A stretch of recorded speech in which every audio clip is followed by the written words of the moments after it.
Welcome to the Women in Vinyl podcast with Jen DiEugenio, founder of Women in Vinyl, and contributor Robin Raymond.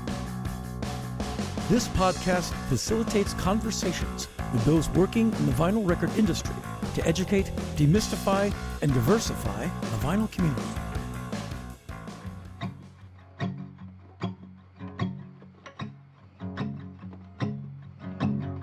Take me on a journey. There's no place that I'd rather be than here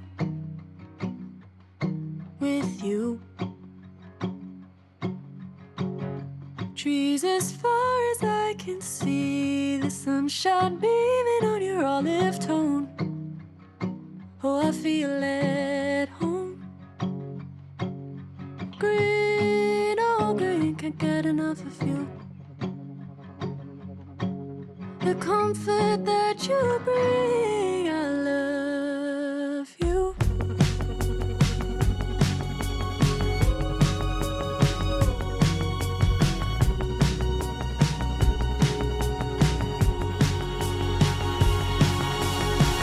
A memory rooted in my core, a feeling I just can't ignore, all the world will be dull.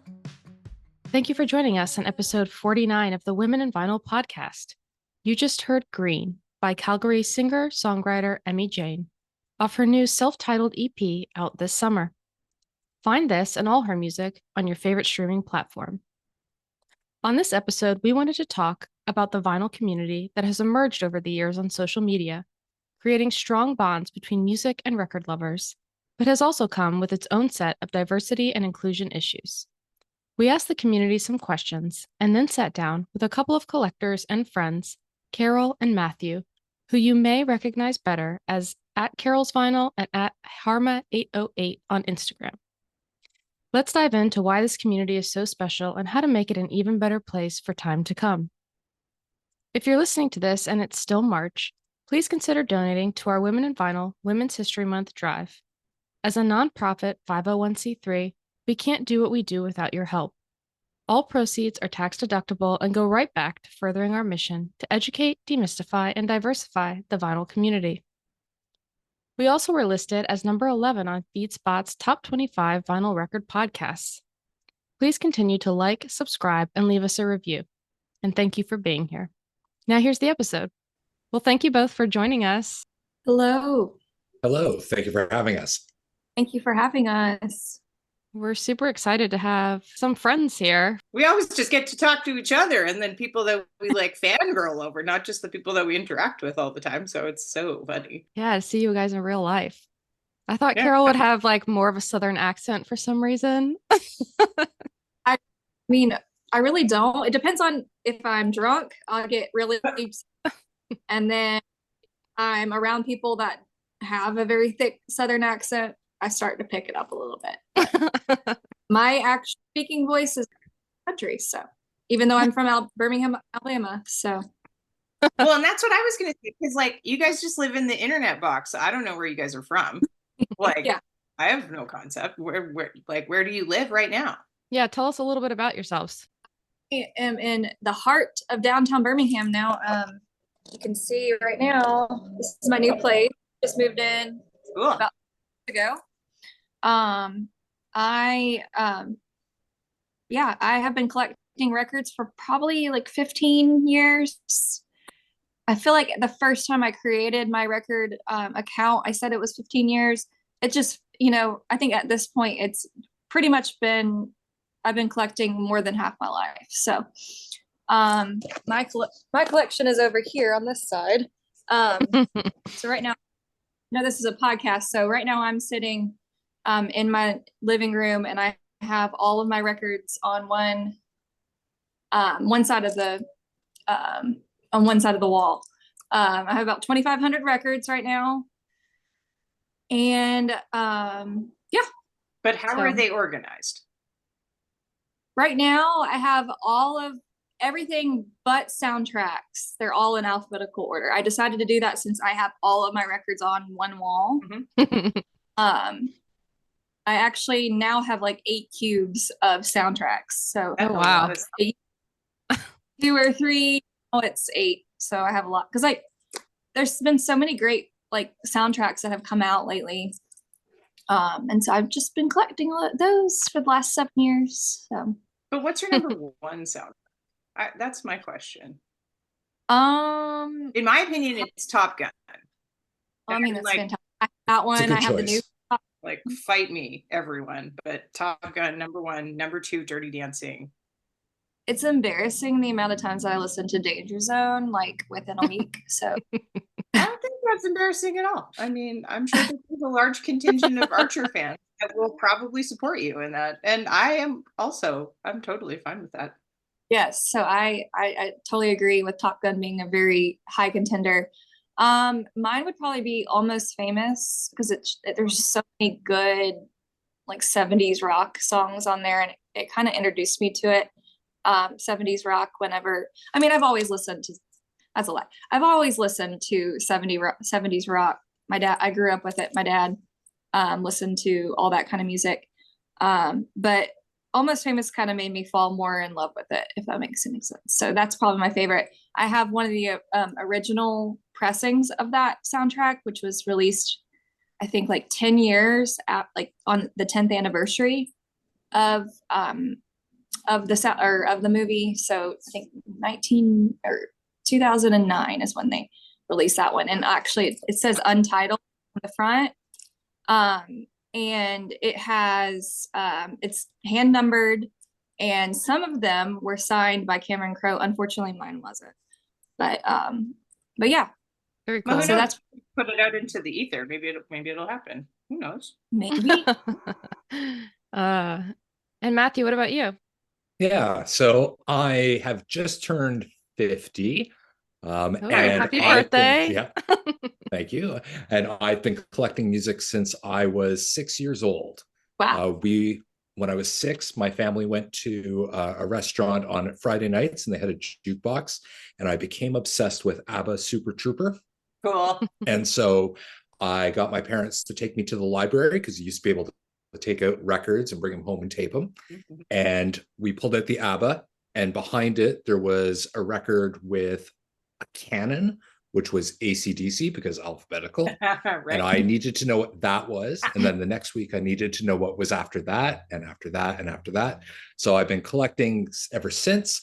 At the moment, my collection is about 3,500 records, about 5,000 CDs, and Wow. probably about 500 cassettes. Awesome. And pretty Nice. much everything out of view of this immediate image that we are looking at is records and CDs and tapes. Well, I mean, I- because we all know each other from Instagram, we're not going to say like photos or it didn't happen, because that's how we all know each other. So it's totally Well, Absolutely. and Robin, I think for once you're not the only Canadian on the call. it's true. Absolutely. Yeah, Yes, you're yes. And Canada too, right? yes, and Yeah. I should have said that. I'm calling in today from Kingston, Ontario, Canada, which has been my Oh. home for the last dozen years. So, Would you say your home and native land? Yeah. hey, People at Tragically Hip, did you see the announcement today from Record Store I Day did, Canada? and in fact, I was super. Today's been a great day on Instagram. Mhm. The day that we're recording this. First of all, the Tragically Hip have just been announced as the Record Store Canada Day ambassadors for 2024. R.I.P. Gordon. Rob Baker, the guitarist from the Tragically Hip, filmed a video announcing it in one of our local record stores in Zap Records, Oh, which wicked. I shop at every week. Awesome. So super excited to see the local shop represented. And then as well, on the day that we're recording this, I happened to notice that the Women in Vinyl Instagram post was celebrating Linda Ronstadt's Heart Like a Wheel, which is my first musical love because that's my mother's all-time favorite album. Ah, I love that. It's a good one. I love it. That's so great. It's nice to have another Canadian on here. I mean, I wasn't sure. I was like, are you from Canada? Or are you from North Dakota or Minnesota? Because we do I- all talk like that a little bit. And I've lived in a number of countries, and I was a teacher for a number of years, so I flattened out my home and native accent a little bit. So, but again, it comes back at certain points. Yeah, totally. Well, we wanted to have you all on because we haven't talked much about collecting, and we thought it would be interesting to discuss the vinyl community because I don't know about you guys, but I feel like things have changed a little bit, at least this past year. and it felt a little bit different. And so I put up some questions because I figured we'd get the most traction there. And I wanted to ask you all the same thing, and then we can kind of talk about some of the responses that came in. So to start, what is your favorite and least favorite thing about the vinyl community? The vinyl community. I think my favorite thing is that we all get to talk about our favorite artists all the time and share our collection. But then also, that's kind of my least favorite too, because a lot of people will just buy a whole bunch of stuff to kind of like show off, in my opinion. And it's gotten kind of out of hand in certain experiences. I actually went through all of your stories, and I think I answered a few of the questions that you had on there. And I think that it's changed a lot because a lot of the current influencers in vinyl, I guess, are on TikTok. And they're getting a lot of traction there. And right now, like, Instagram has changed a whole lot throughout. Like, I think that's where everybody kind of found each other at first. But then it's spread to TikTok, obviously. And it's easy to do that, but like, I'm not as comfortable with like videos and stuff. I like pictures, taking pictures and doing things like that. So I have tried TikTok and I have been successful a few times, but it's not my favorite. I feel the same way. Yeah, 100%. On in the comments, people can read it if they want. People can not, like, they can see my pictures.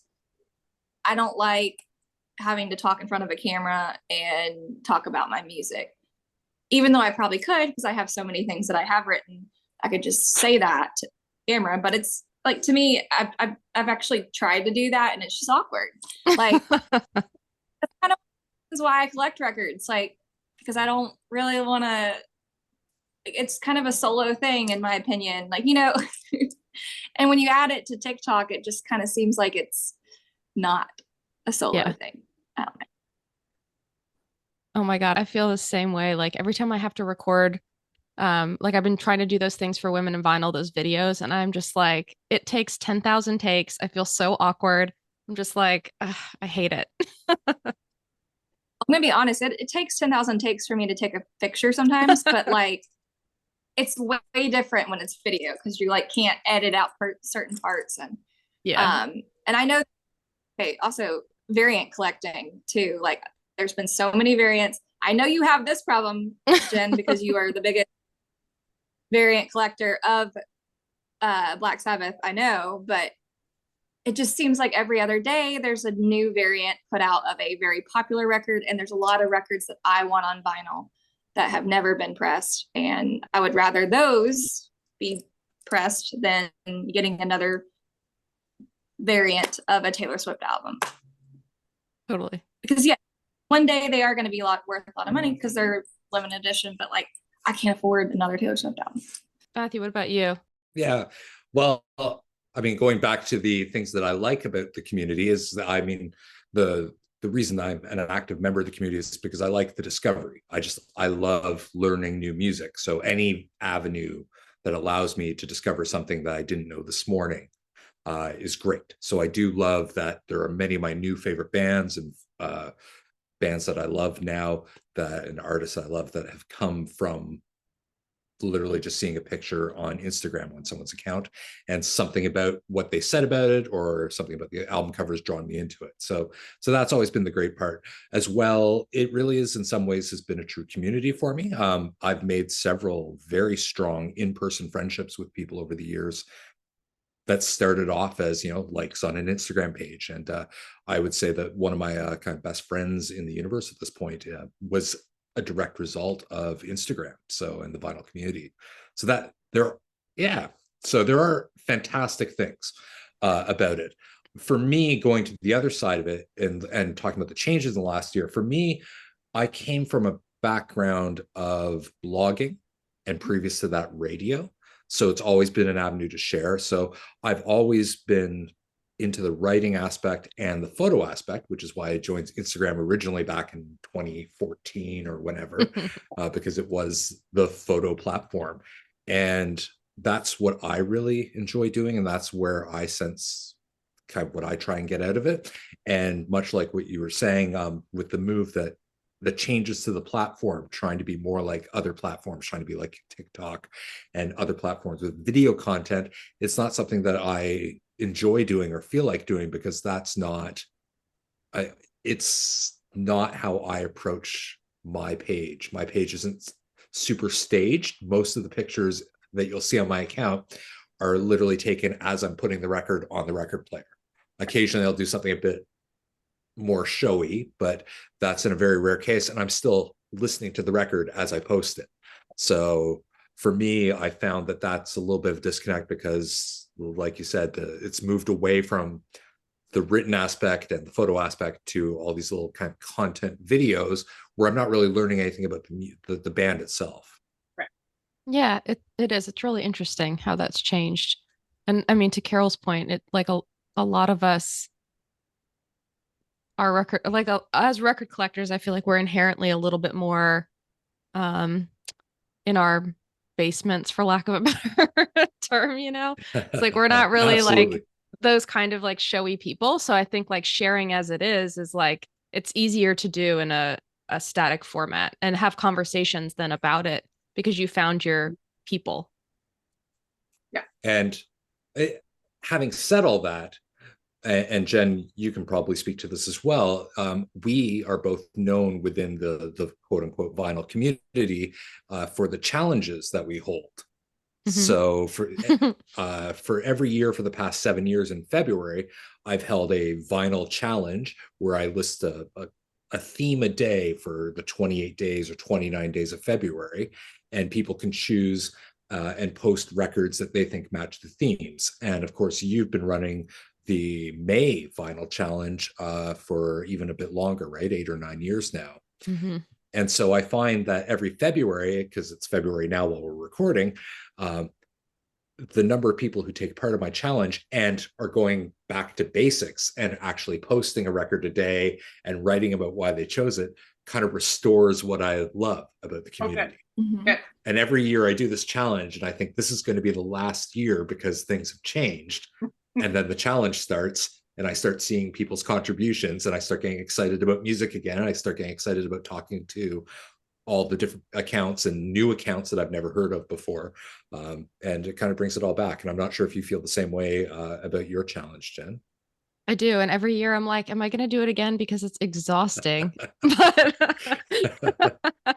But then also, yeah, it is. Oh, very much. Yeah. We're currently a week into it. And I'm spending all my time. I can actually hear my phone buzzing beside me as all the notifications come in with people posting. Oh, that's the thing. I had to turn off my notifications for Instagram because I just get so many. I don't know what that sounds like, but I mean, yeah, it got really overwhelming. Yeah, it does. So I don't know if he does it. Yeah, I can't have mine on either. Matt, do you have your record collection organized alphabetically as well? Oh yeah, I was going to mention that when we were doing the introductions. Yes. So mine is organized alphabetically A to Z, except for jazz, which is a separate section, soundtracks, which is a separate section, and for the artist, if it's a solo artist whose band is more famous, then they get filed with the band. Yeah, okay. So so Lindsey Buckingham, for example, is with Fleetwood Mac. If the artist has become almost more famous as a solo artist, then they get to go where they would normally be. So Sting is in the S's, not in the P's with Police. And of course, it's alphabetized, last name first, right? Last name, comma, first name, except for Van Morrison, who I put under V because I know if he found out, it would tick him off. It's the only reason why I do it. I just like knowing that I've done something that would personally offend Van Morrison if he ever happened to be on Instagram and not. I have it by their first name because that's how Discogs does it. Yeah. So I can go through and make sure I have all mine in categorized, and then also in Discogs. So are you guys both up to date on your Discogs? No. Yeah, actually, I let myself get out of date and it drove me nuts. So now it's as I play the record the first time, I enter Okay. it. That's That's great. smart. To be honest, I haven't. So I moved in my place let's see, 3 months ago, and I have everything in alphabetical order, but in the alphabetical order, it's not in like does that make sense? So like the A's are all, A's are all But- A's, but not necessarily A-E-I-O-U. right, So you're like the record store after the weekend rush. Right. right. Well, we asked what is the main reason that people share their records on Instagram? And the number one result, half the people almost said to discover and help others find new music. And then secondarily to discuss with others generally. Interesting that the other two were split 12% and 13%. And some said to archive their collection and the others to show off what they've got. So Whether that's a record or the other things.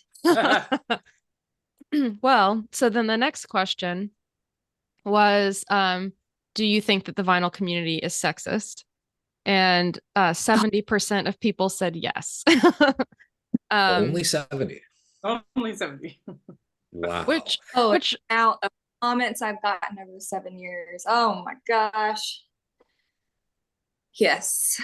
Yes, it's very much getting better, slightly.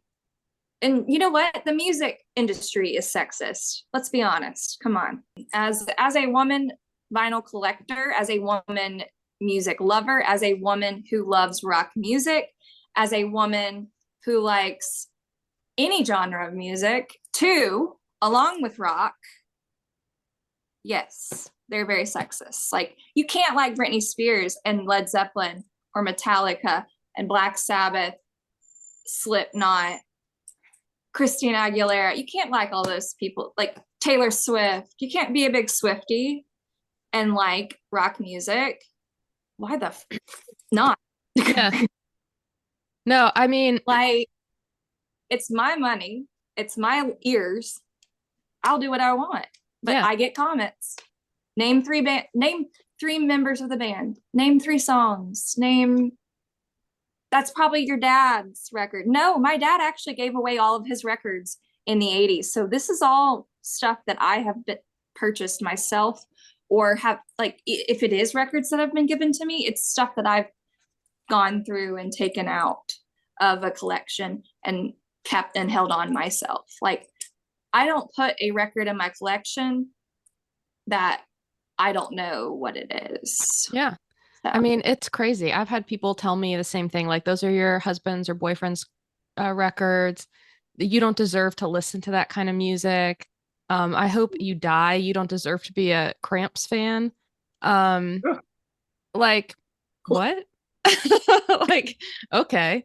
And it's the same thing. It's like, and interestingly, in the last year or so, maybe, like everybody gives ideas for the May Vinyl Challenge. And this past year, and maybe the year before, everyone was like, no more guilty pleasure because of that exact reason. Like, you should be able to like what you like. Like, I actually love Dua Lipa, and I was like ashamed to like share posts about it because it was like not in the genre that I typically like. But then it was just everybody started to kind of be like, no, it doesn't matter. So hopefully that will Right. continue. But I mean, I think being a vinyl collector is a guilty pleasure. Like, you literally spend $30, $40 on a record. Like, why would I let anybody who doesn't believe in me determine my outcome? I like doing what I'm doing.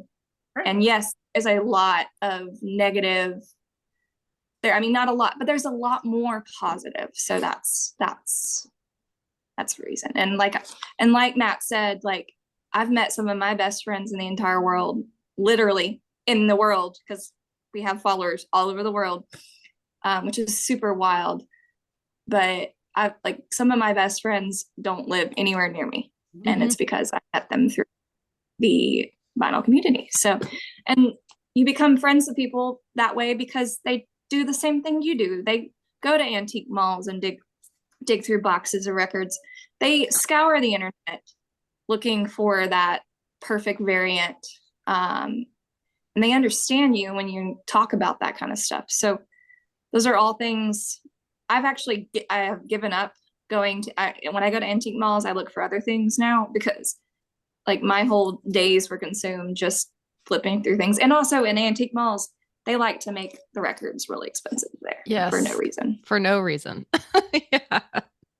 Well, The only time everybody just trying to make a buck off of the vinyl resurgence. So, Mhm. I mean, Yeah, but I'm not going to spend $25 on a Journey Escape. Sorry, it's a great record, but you can find that in every record store. So. Come on, y'all.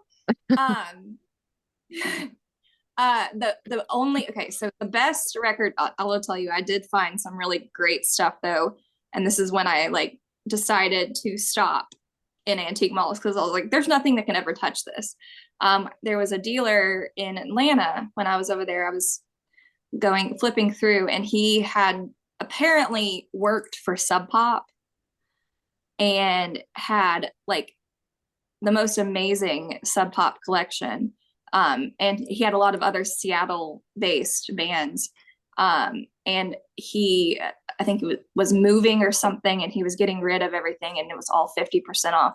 So I got like Green River, his first record, Nice. for $25, and like Adore by Smashing Pumpkins. That's right, Adores. That's it. Yeah. I got that for $25, and they're both like first pressings of it. So I was like, you know what? I'm not gonna look at antique malls. I mean, I'm gonna look, but never am I gonna find anything like that. Well, Matthew, I'm interested to hear your perspective as well. yeah, I was just gonna say, as the token dude in the room right now. So please don't put too much of a burden on me to answer for everyone at this For point. all but, of mankind, yeah. why not?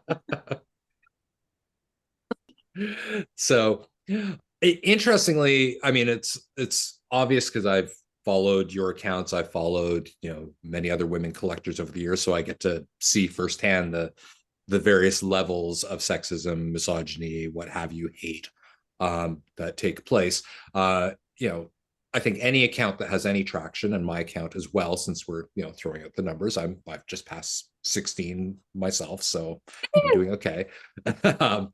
It will attract hate, and I've had my fair share of haters over the years for many of the same reasons, especially because my collection is very diverse, and on any given day I may post Britney Spears followed by Sepultura, so, and people are obviously doing that same, you can't like one without the other. I had one person who was obsessed with hating my old footstool. That was a very odd one. What? Yeah, just anytime I had it in a picture, they would send me like DMs basically telling me to die. So obviously it triggered something in them. But it was probably Jack White's burner account, because we all know that he's an upholsterer. Yeah, so. exactly. Listen. Yeah, obviously I have experienced some of that, but certainly never to the level that I've seen on other pages. So I guess my question on behalf of mankind would be, I see a lot of people saying that they want to be allies, they want to be better allies for the women vinyl collectors and any other marginalized group of vinyl collectors, because obviously you have to look at the racialized, anyone from from any of the other communities.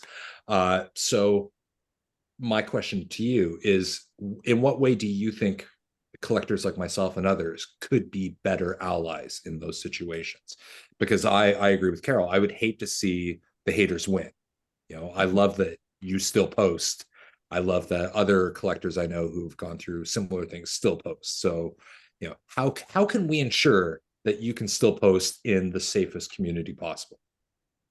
I think like just if there's somebody that is constantly harassing, and it's common knowledge that this like particular person, there's been about probably 10 people I can count that have been harassing, have harassed women throughout the years, or like not only like harassed, but like gone into DMs and been really creepy, and like, and you see that somebody post about that, like a woman post about that, like it's just helpful for people to believe that person and to not support and not allow for that person. Like I hate to say to like not support them, but I mean, but they're not being supportive of us, so why would anybody really want to support them?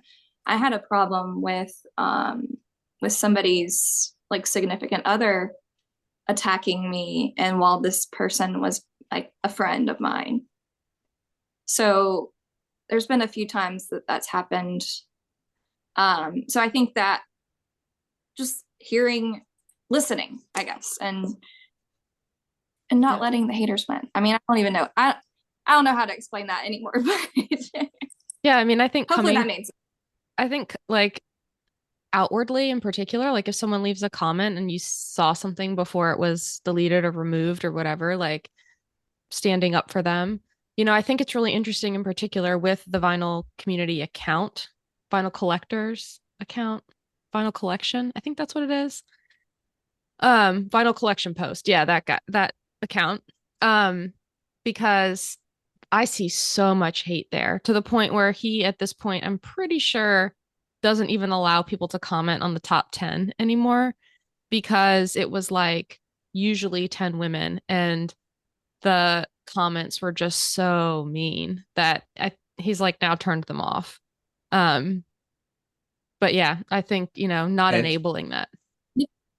And his point was that his selection is always based off of what people have liked. It's the top 10. So that's what the masses have spoken for. So yeah.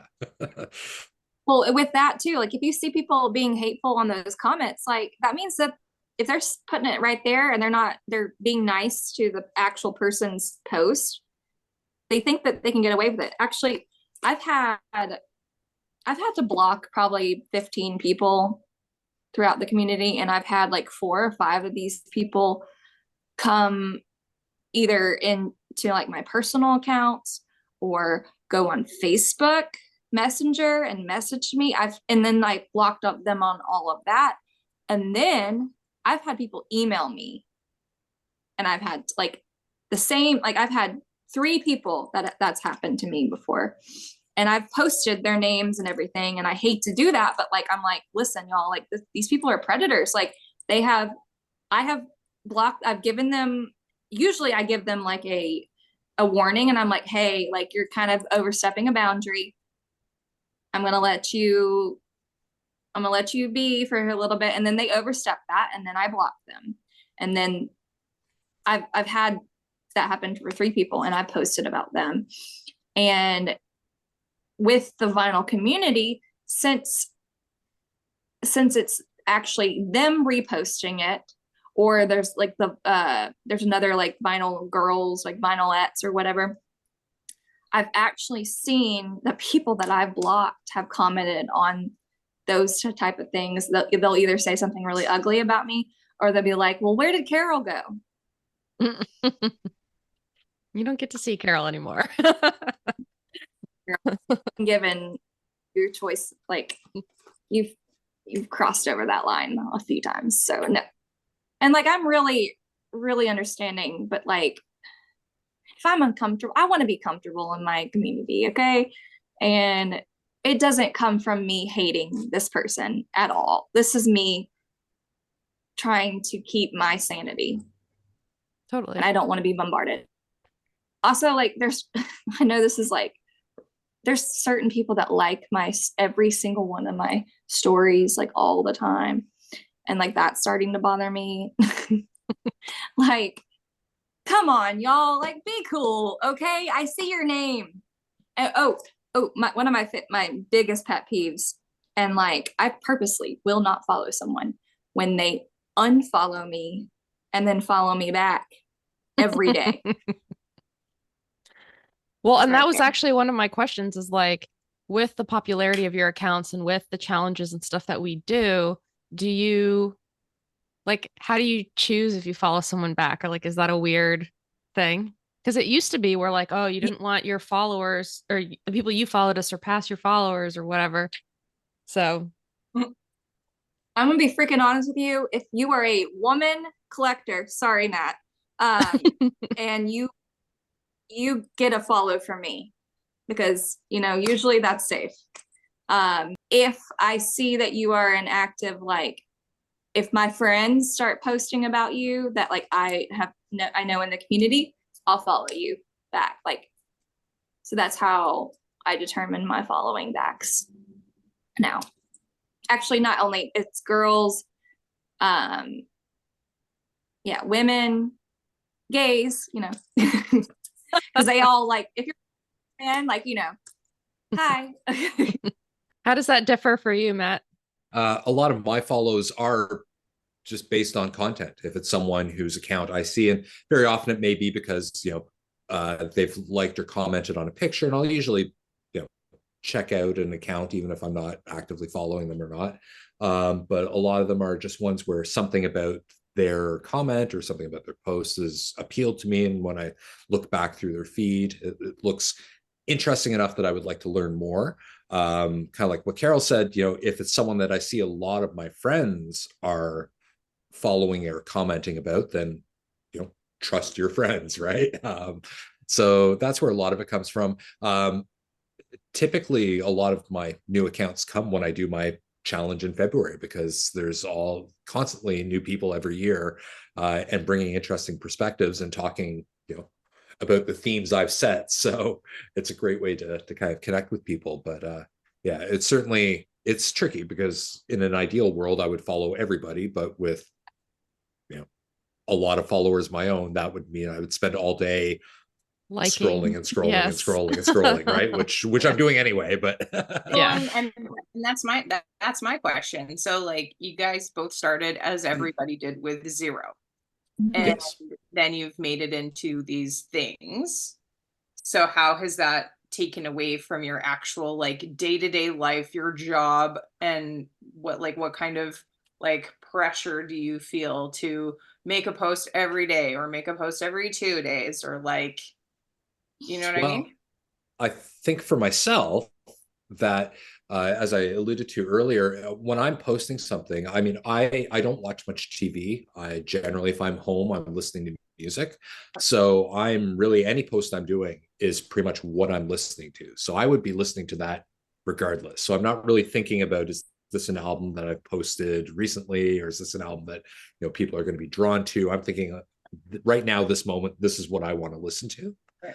And sometimes that seems to connect with people, and sometimes not. Sometimes that may be the fault of the quote unquote algorithm, my favorite word in the world.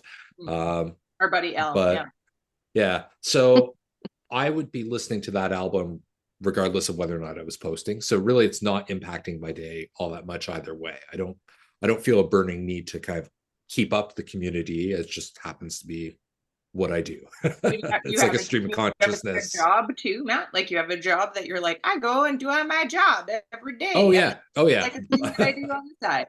Oh yeah. No, I've got a full-time job, and I've also got a weekend job. So that's pretty much what I'm doing. Here we are in Canada. Yep. Well, my account has actually opened up my life to becoming like social media managers for my actual job. Right now, I'm currently doing a whole bunch of random things. So I'm a graphic designer, freelance graphic designer. I have my own company that me and my friend started last year around this time. And it's been pretty successful. And so when I'm not collecting, when I'm not on Instagram, that's what I'm doing. I'm planning parties and events for bars and restaurants in town. I'm also, so I lost my like 9-to-5 job back in August. And since then I've just been trying to figure out what I want to do. And I also work as a bartender at a restaurant in town. So yeah, I mean, when I post, when I like a lot of my posts, I like doing like anniversary type things because also it lines up to a lot of the repressings that are coming out too. Cause like, let's say that Alice in Chains has a album that came out 30 years ago, then they're going to repress that album so that people will remember it. And then I'll write about it. Like I won't buy the repressing of it because I have all of the Alice in Chains that I like, but you know, I like doing the anniversary ones because nostalgia is a huge selling point in all ways. I also like to combine fashion. If there's something that comes up in pop culture of a reference from something back in the past, then I'll talk about the artist or the musician that people talk about. If a musician has passed, unfortunately, then I'll talk about them. So that's how I determine my postings. So how much of like your day is that though? Like how much is like research and like what are you like what goes into a Carol's Vinyl post? Like well, so recently on Sunday, actually one of my friends came over and we did like a photo shoot thing. That's what my last post is about that. So she helped me kind of curate some content there. When I first moved into my place and got everything set up, I decided that I wanted to take a picture in my new hallway thing. So it really I can spend all day putting together a few posts. I like to kind of spend one day a week creating stuff, but usually it doesn't happen like that. I've also been posting a lot of like my older pictures because I have some really awesome things that people haven't seen over the past like probably 2 years. I've gotten half of my following. So 3 years ago, I had some great stuff and they haven't really seen that up on my feed. So I just repost things like that. So it's funny. Oh, sorry. Another thing about followers too, I forgot to mention this. If I see someone that has been supporting me and commenting on like every post and it's actually what I think good commentary, I'll go follow them. I've had a lot of issues with following people or like allowing DMs and then it turning bad really quick. So that's why I'm very hesitant about following specifically men in the community, and because I've been burned a lot, unfortunately. So that is one of the reasons why I am sexist when it comes to my following, I guess, right? But you know, I've been doing this for 7 years, and I think I actually was going through my settings, and I think I have like 60 people blocked from. Yeah, it's crazy. From it. That's a lot. That's a lot. Mm-hmm. Matt, what were you gonna say? Oh, I was going to go back to the anniversaries aspect. So going back to your question about the how you spend the day. Typically for myself, I wake up and while I'm having my morning coffee, I usually read the news, and then I always check to see which albums are having an anniversary, which artists are having birthdays, mostly because that, with my foggy, sleep-deprived brain, allows me to choose my first spin of the day. So it's like, oh, I have that album that has an anniversary. I'm going to play that because that will negate thought for the next little bit. And so about half my posts, I would say, end up being anniversary or birthday posts, just because it's a way to make sure that I'm actually listening to all the records in my collection, because it may not be something I had initially thought of. But just a side note to that was that I'm lucky enough in my day job that I often get to work remote still for many of the days. And whenever we have staff meetings, I always set up my computer so that my background is my record collection. And one day while we were having a meeting, someone said, "What's the record that's on your display stand?" And I said, "Oh, that's such and such that's having an anniversary today. And that's now become the icebreaker for all our staff meetings. It doesn't matter Oh, that's you know, fun. what we're talking about. That's The it. meeting will always start with it's almost like, you know, saying the Lord's Prayer, right? It's like the meeting will start with Matthew explaining which album is having an anniversary or which artist is having a birthday. So That's Yeah, great. I've had a few of those experiences too. Like when I had the 2 companies ago, I got to work from home, and that's what happened.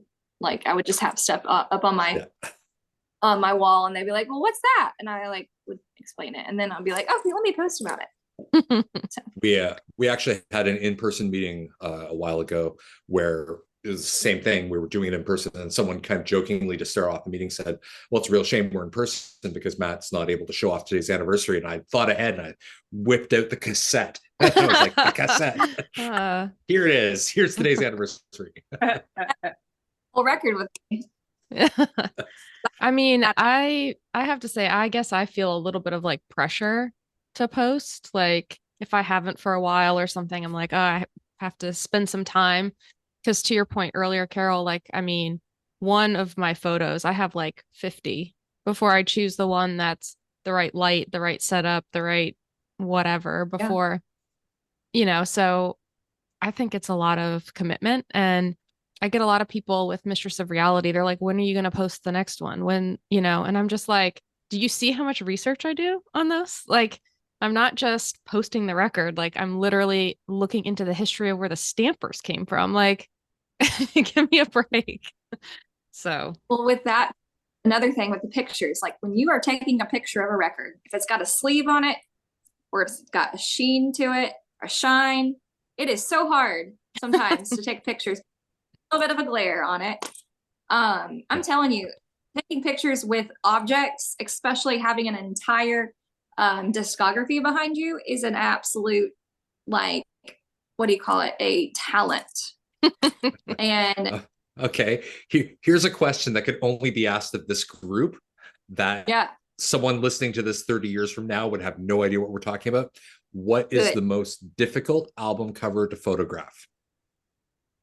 whew, My vote is Metallica's Black Album. mm, True. oh, Converse. because it's just you know, Conversely, the White Album. when Tool's Fear Inoculum came out, that was the biggest pain in the ass because the whole box set part of it is like rainbow, like shiny board, like silver board. And then the records themselves, the back sides are all they all have etchings. So it's not, you don't even have grooves to help reflect the light a little bit. The whole thing was just like, and then you're in it, like you're taking the picture, you see your phone, you're like, damn it. Like so yeah, it's a whole thing. so I do a record that's really popular and that people post a lot about. I want to remake that record album. That's why I do the album remakes. That helps break that up a little bit. Mhm. And or dressing up, like, yes, like Taylor Swift, everybody's gonna be posting about her. Lana Del Rey, everybody's gonna be posting Lana Del Rey's records. Love those records, but like I don't want to see all that on my feed all the time, constantly.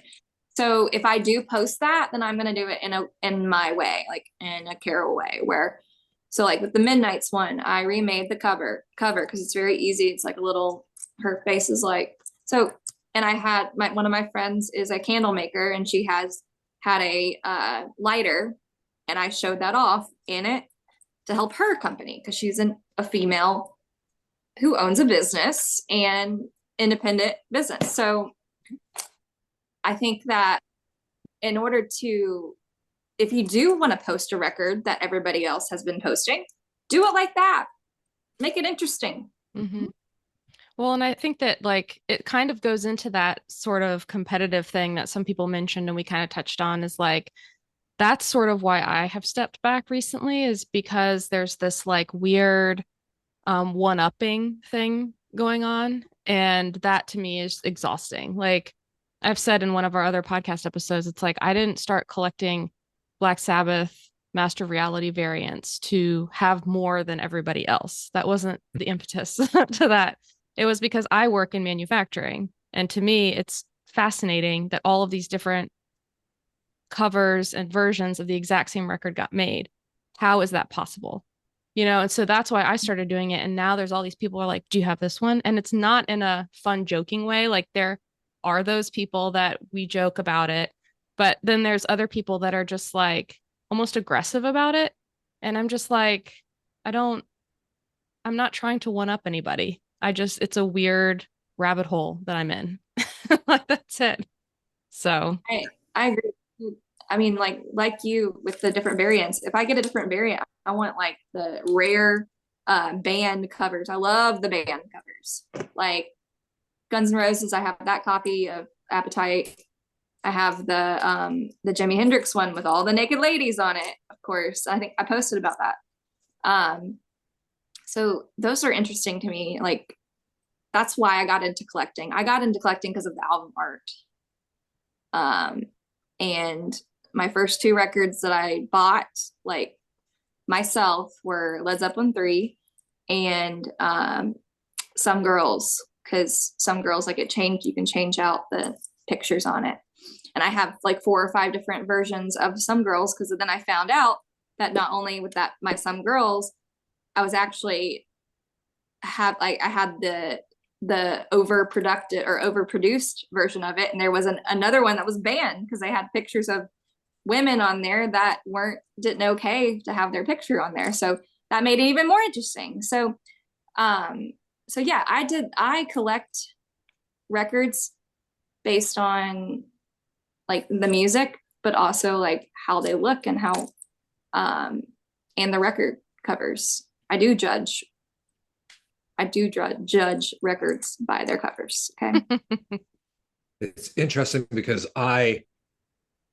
as I said, whatever I'm posting, I'm playing, and I like music. So, I may like the album that 87 other people are posting that day because that happens to be what I'm listening to right now. I think my hope has always been that someone looking at my page, coming across my page, sees that, if I'm posting something that's hugely popular, like the Taylor Swifts of the world and all of those, that, they think, wow, I like Taylor Swift, he's playing Taylor Swift, so he must like Taylor Swift. So maybe I should take a chance on this other obscure act that he's also posted. Like that, to me, it's the whole, and it goes back, to hosting a radio program when I was back in college, where that was literally me in front of a microphone sharing my music tastes across the airwaves, right? And sliding all these little tiny bands in amongst the bigger bands. And I guess I've always kind of hoped that that's how people would perceive my Instagram as well, right? It's not, I'm trying as much as possible to be the opposite of a music gatekeeper. I don't want that little band that's only my thing, because that band for me deserves to be, the biggest band in the world. Totally. So it's aspirational, but that's my hope. I follow pressing plants. I follow people that work in pressing plants. If I'm collecting something, I want to know everything about it. I want to know it all down to the core. And I've always been that way. One of the reasons why I collect records is because probably about maybe 25% of the current collectors now, like through Jack White. I wanted to actually go to a record pressing plant. There was only one at the time, and it was near Nashville. And I wanted to go in there and walk around when I first started, but they didn't have it open to the public. And then Jack White started talking about it, and Jack White opened his stuff, and I've just been obsessed with every process of it. Yeah, I think that's definitely what we try to do, is we want to share more of it so that people can get even more excited about how their records are made. And not just records made, but I love the representation, anything that is showing, women in this industry, in any skilled trade industry, in any industry, right, is always going to be a great thing. My part-time gig, I work in a high-end stereo store So I'm approaching this from two different sides. One's the actual music loving side, the other's the actual audiophile side. And it's not a big store. And our kind of main technician is a young woman with Awesome. a strong technical background. So of course, I think it's fantastic. And anything I can see to promote other women to choose that as an option, as a career option, I think is fantastic. So by all means, the more you can direct us to posts about how the hamburger's made, the better, right? Well, before I started collecting records, I've always been a collector of like CDs, cassettes, like whatever. I've always wanted a physical form of music. I was that person that sat in front of the TV or in front of the computer, downloading stuff illegally off of LimeWire, making playlists for people. I love music to the core of it. Music is my favorite thing in the entire world. If I'm not listening to my records, I'm listening to music I have both Spotify and Apple Music. I know I'm a little bit, I'm insane, but it's fine. Extra lover of music. I too have about 600 CDs. I know you said 5,000. So I pared my CDs down. I think I have 35, and I know. is it. I got rid of all of mine. Bye. Tracks that have the same thing that Jen has right behind her, that player. I have the same one as her. And I have custom made Britney Spears 8 tracks. Only person in the world that has Britney Spears on 8 tracks. You have Britney Spears 8-track bootlegs. Exactly. Yes. Ooh, yes. Yeah. Hot takes. Which kitty is this? Oh, sorry. This is Edgar, who's entered the chat. Edgar has now entered the chat. Amazingly, in many ways, possibly more famous than I am because he's in way more of my Instagram photos. It's pretty funny how often Edgar gets called out. And going back to the whole meeting people in the community, the number of vinyl collectors who have made pilgrimages to my little town of Kingston and then asked if they can come meet Edgar is pretty impressive. So Edgar never gets any hate, right? No. Oh, a cat. Oh, people. Yeah. Oh, yeah. Especially if there's any picture of him near the records. People are like, how can you let him do that? Like, well, he's a cat.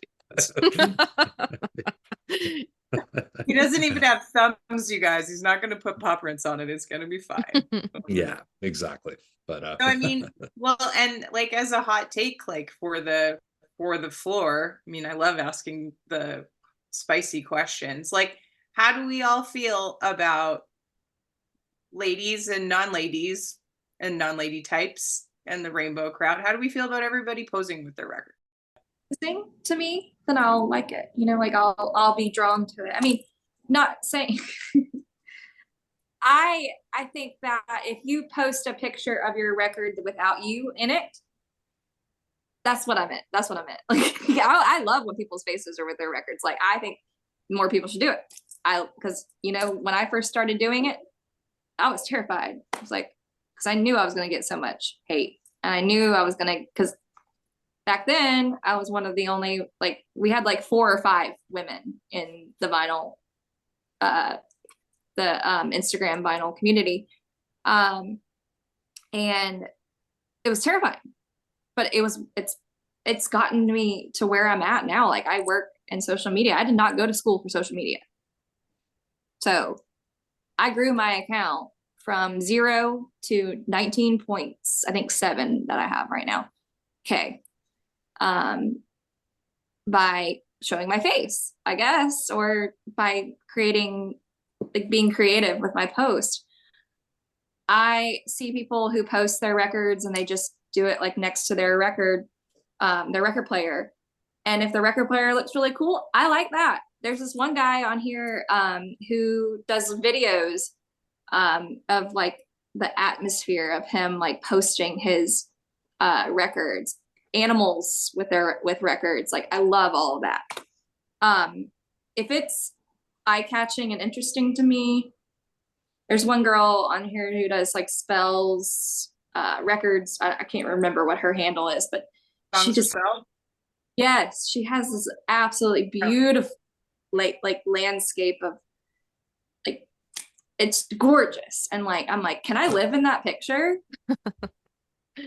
I love creators who do like total nostalgia throwbacks where they like turn an entire room into like the era that the record is. Like those are the things that connect. Like I like on Instagram.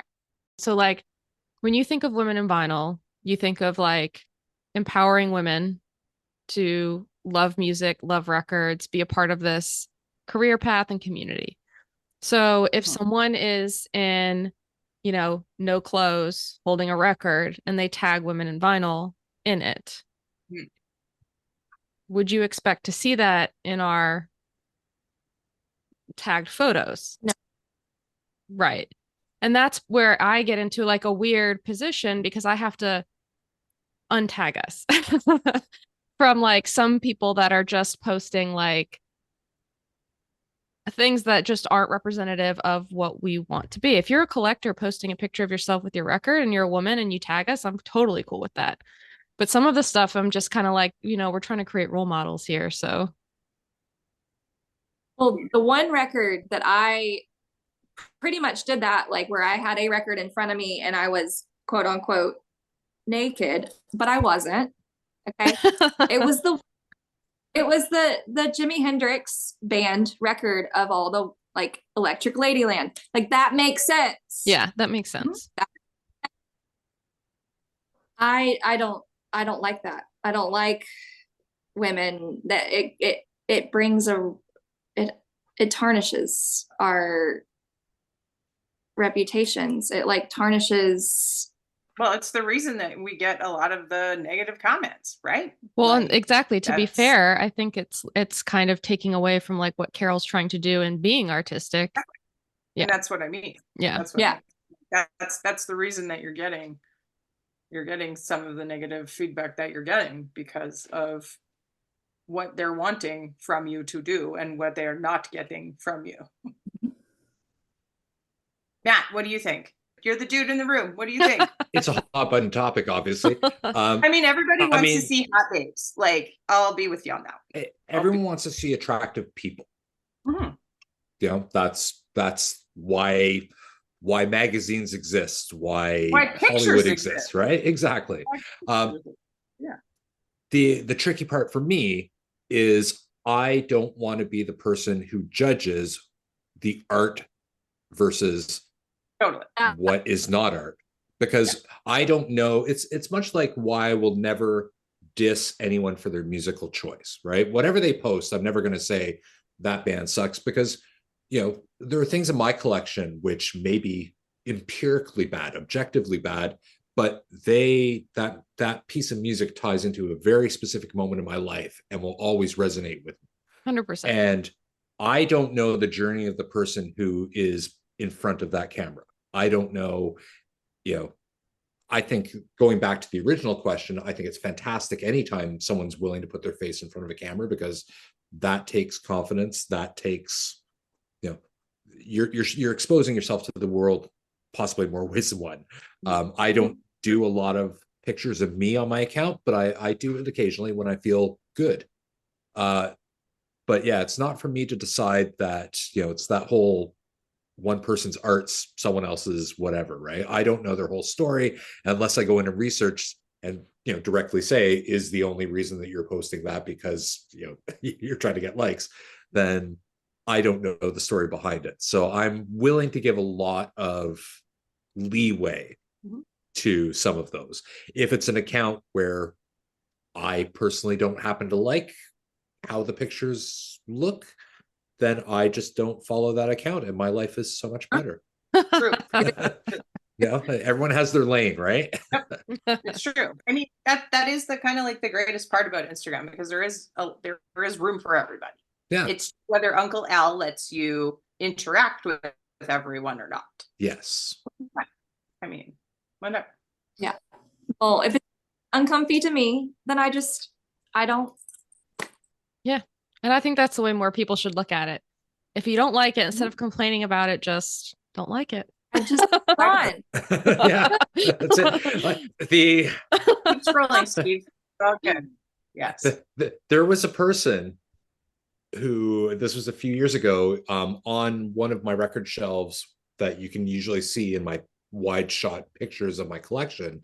I have some vintage Walkman, Sony Walkman, and someone, Yellow one? and this Is went it on. the yellow sport one?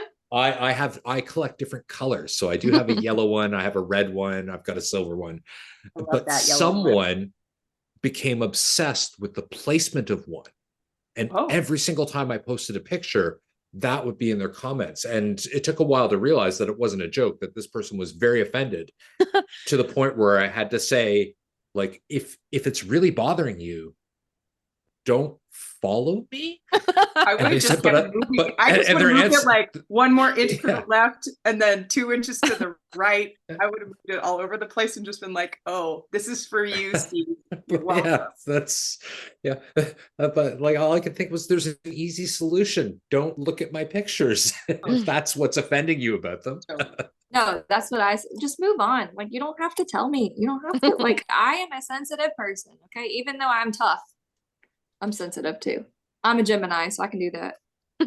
So, but Matt, here's a hot question for the man in the room.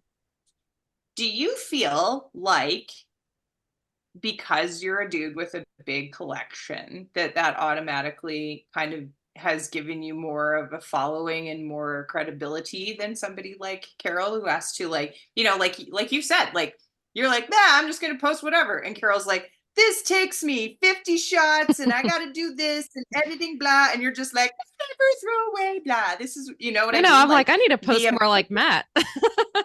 Exactly. The amount of effort, you know, to correlate, because you guys have like similar kind of numbers for followers, like, but the amount of effort to keep that engagement, grow that engagement, whatever, like that one, that to me shows just like how the actual community behaves, because Carol's got to work her ass off. Jen has to work her ass off, and you're like, do. No shade. Like I celebrate. I celebrate everybody, but at the same time, I'm just kind of like, am I the only person that looks at this like this because I'm an analytical bitch that way, or is this true? Is this true facts? I don't think it necessarily has a correlation for the most part. Mm-hmm. I would say that on average, I don't get that much engagement per picture. I'll you know, but I post a lot because I'm posting stream of consciousness. So maybe like one post a week will somehow resonate with people or will get shown by Uncle Al. I find that, and as well with my account, the numbers are deceptive because Instagram and platforms like it aren't what they were a few years ago. Right. The bulk of my followers came in kind of In the before time. several years ago during a heyday. 100%. Right. Yeah. And the last while, it's been a very, very slow climb. Same. Yeah. So yeah, I do find, and going back to your point though, I do find that I get a lot less grief than other accounts when I've noticed that someone has a very small collection. I get more willingness to accept that I know what I'm talking about when I talk about an artist, which I find hilarious, because with 3,500 records and several thousand CDs and cassettes, you know, I'm probably listening to each album far less than the person with 15. So really, I probably know that music on an album far less than someone who spends all their time listening to the same 10 albums. But self-awareness. I am here for this. Yeah. I love it. So I don't know if it's necessarily the community engages with me, but I probably get the benefit of the doubt a bit more. Right. Curious. Yeah, it is curious. Yeah. And going back to what I said earlier, when I work in the stereo store, it's a very small shop, high-end stereo. As I said, one of my coworkers, young woman who's incredibly knowledgeable, technical, is an actual technician. I tend to be known as the actual music person rather than the person who understands the inside workings of the machines. And when people walk in, you can guess when they see the, you know, middle-aged man versus the young woman who their first question is usually to, which honestly is my favorite part of the day, because then I get to say, that's an excellent question. Let me introduce you to our head technician. And then I just stand away. Yeah. Yep. It's fantastic. What? Jen, you have another question, a burning question? No, I actually, I guess to close before we ask our final question, that's impossible and will be even harder for you guys, is that overall, the feedback from our survey was that if they had to describe the vinyl community, 55% said it's a fun place to chat music with friends. 28% said it's become too competitive. 10% thought it was phasing out, and 7% said it's a safe space. So I think there's still hope for a fun place to chat with friends. That's how long I'll be here until they turn off the lights. As long as there's one other person who wants to talk music with me, I will be, I'll be that person, right? I'm the person at the bar who gets really upset when they turn off the sound system as they're turning it. Like, I don't mind that they shut down the bar, don't mind that the lights are off, but the minute they turn off the sound system, it's like, oh, unplug the jukebox, then Yeah, I'm not going anywhere. I have so many records that I haven't shown, and so many cool record things. It's just when I get the time is when I'll be posting. So yeah, I mean, owning my own business and having so many odd jobs to make rent and everything. I do get to listen to my records a lot, but like, I don't get to talk about them as much on Instagram and create my posts, because it does take me a lot of time to do a post. So, I mean, my stories are pretty active. So like, if you are on Instagram and you want to be annoyed, first of all, by me, second of all, you do want to know what I'm listening to / do want to talk music. Sometimes I don't allow new people to talk about music with me, because I don't allow DMs half the time, because I've been burned, like I said. But if you do want to talk about music, I think I'm going to start posting more like comment wise stuff. So, and I don't know, like, it takes a lot for me to post something, and I listen to music all the time. So if you want to talk, just DM me. Pretty much what I'm saying. Unless you're a new person, and then do. Yeah. You have to be vetted. I feel like that's kind of fair. Don't be creepy. Yeah, just don't be creepy, everybody.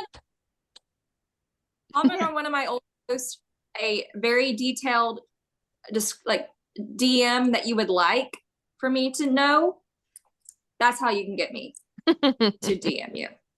Well, the question that we always ask our guests that's impossible is, if you could make your own custom 7-inch with anything on the A side and anything on the B side, what would it be? Ooh, I would love to have Silver Springs by Fleetwood Mac on vinyl. I have a friend who has a 7-inch of it and is supposed to send it to me. He has it, and it's just sitting there. I don't know, he probably kept it for himself, but I do want that one. And then on the other side, yeah, I'm gonna have to think on that one for a second. Great, we can come back for the B side. Matt, A side. The A side, well, the A side's always got to be the banger, right? So without a doubt, it would be the Damned Neat. So that would be it. And then the B side would be the song that I'm going to have played at my funeral, which is the Rolling Stones' Midnight Rambler. Oh, that's a good one too. Mostly because I really want them to say at my funeral that we are now going to play a selection off Let It Bleed, and everyone's going to think that it's going to be, you can't always get what you want because of the big chill. But then they actually play a song about a serial killer. And then everyone at the funeral is just going to sit there awkwardly for the 6.5 minutes of the song, wondering why he chose a song about a serial killer. And he played at his funeral. Can we pass out like little water guns with like fake blood in them too? Oh, you could. Oh, everything else you can do what you want, but that's the key. The key is that, yeah. But Midnight Rambler is the all-time greatest nighttime driving song, so it should always be a side B. I like that one. I like that. Carol, coming back to your B. What do you think? Probably on the B side, this is really freaking hilarious because like I just love this song and I don't have it on vinyl and I would love to have it on vinyl. That's why this challenge exists. It's so good. Trial Time by the Real Mr. Big is like one of my favorite Alabama player, y'all. So yep, Trial Time by the Real Mr. Big. All right. Awesome. Great. I'm a gangster. I'm a pop princess on the outside, but on the inside I'm gangster as hell. So Oh, well, on that note, thank you all. thank you so much. Yeah. Well, thanks for having us. Well, we will see you on the internet. Yeah. Excellent. All right. Bye, y'all. Thanks for listening. Don't forget to like, subscribe, and leave us a review on your favorite podcast platform. Join the conversation on social media at Women in Vinyl. We want to hear from you. Shoot us a message for topics you want to hear, feedback, and more to info@womeninvinyl.com. Huge shout out and thank you for all our supporters, affiliates, and sponsors like Marshall Headphones. Visit our website, womeninvinyl.com, for ways to get involved, and you can always contribute to the education, demystification, and diversification of the vinyl industry by donating at womeninvinyl.com/donate. See you next time. This episode has been brought to you by Women in Vinyl and Red Spade Records. Thank you for listening. Please remember to subscribe, and you can always contact us directly by visiting www.womeninvinyl.com.